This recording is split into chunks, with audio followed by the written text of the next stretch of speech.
Hey everybody, so this is the second section of choreo for the trauma piece, and it is super late, at least for this mama, so I'm sorry, I am exhausted. But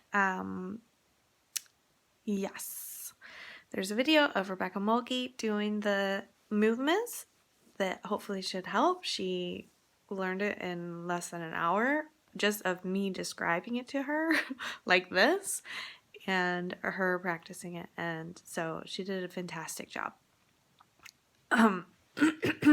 So I'll just talk you through some of the details of this portion. Like I said, when you start, as you'll see from the notes in the email, we'll all be in stillness except for the soloist. And then in canon, you'll be running forward to create a line right in front of the audience, like kind of in their face, and hitting this invisible glass wall. So it should be very forceful. And then the hands can be of your choice, but you just think of like a preschooler running to the window when their parent is leaving them. So it could be like a flat hand against the window or a fist, and they can be up, down, far apart, wherever you want, right in front of you. That's the image we're going for. And so you'll all run forward and you should be there.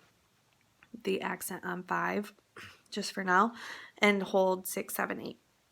And then being pulled back from the waist and then your whole body reacting to that.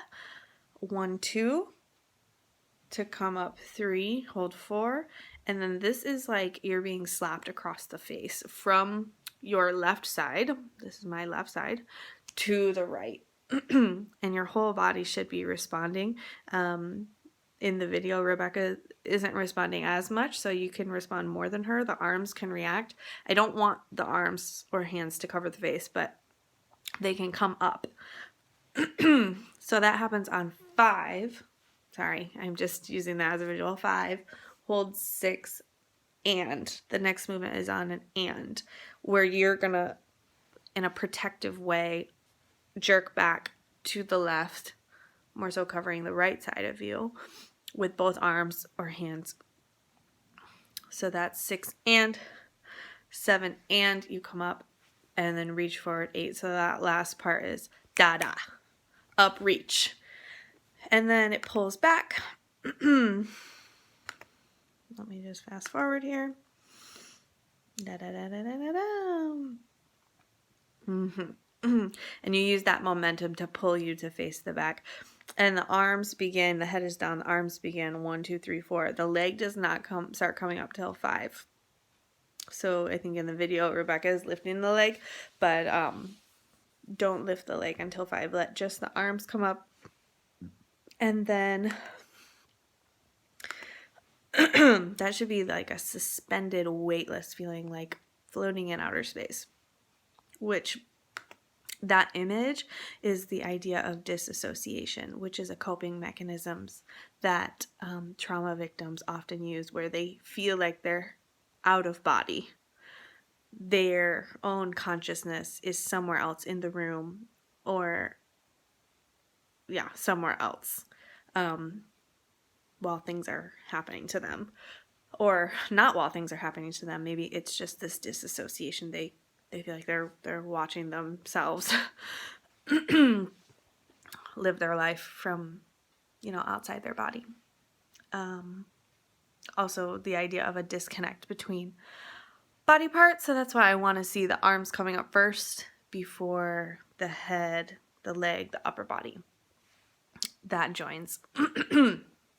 So that all happens 5, 6, 7, 8 to fall forward to a lunge on 1.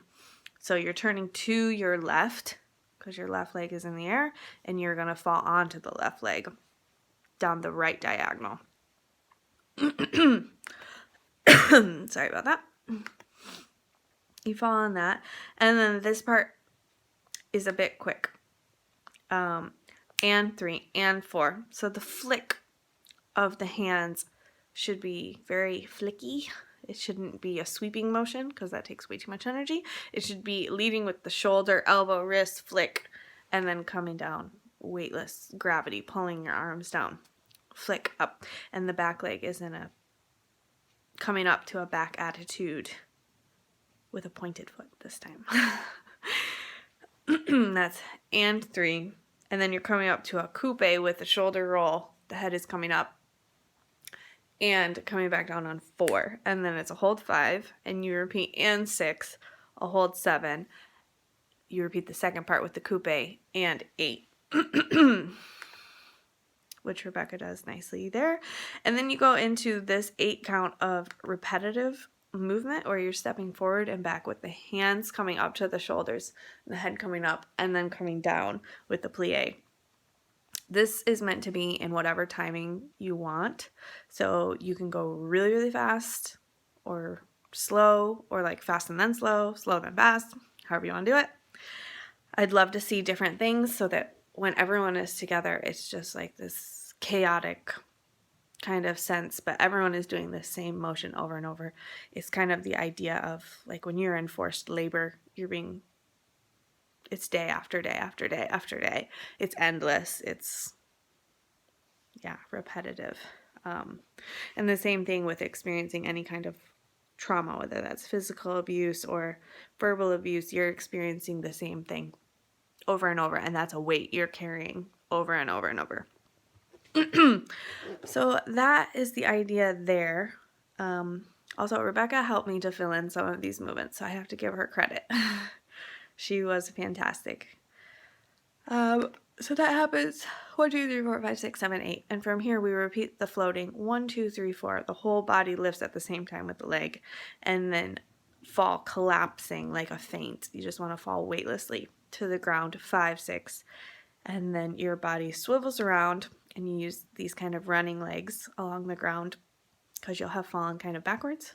And then you'll rotate to face front. So you're lying sideways, but you're facing the front. And then you can read through the notes and see for yourself. You sit up on 1, hold 2, down on 3, up 4, reach 5, and a 6, and this part's really fast. Coming around to roll back 7, come up to a squatting position 8, where you are immediately going to go into a frantic crawl to stand to run for the last set of 8 before the next section. So that is the 2/8 of a canon plus 7/8 of a unison section. Hopefully that clarifies any of the confusion or the questions or the shapes. If you have questions, of course, let me know. And thank you all for doing the hard work of learning from a video. I know it's really hard, but you're doing great. So there you have it. Bye-bye.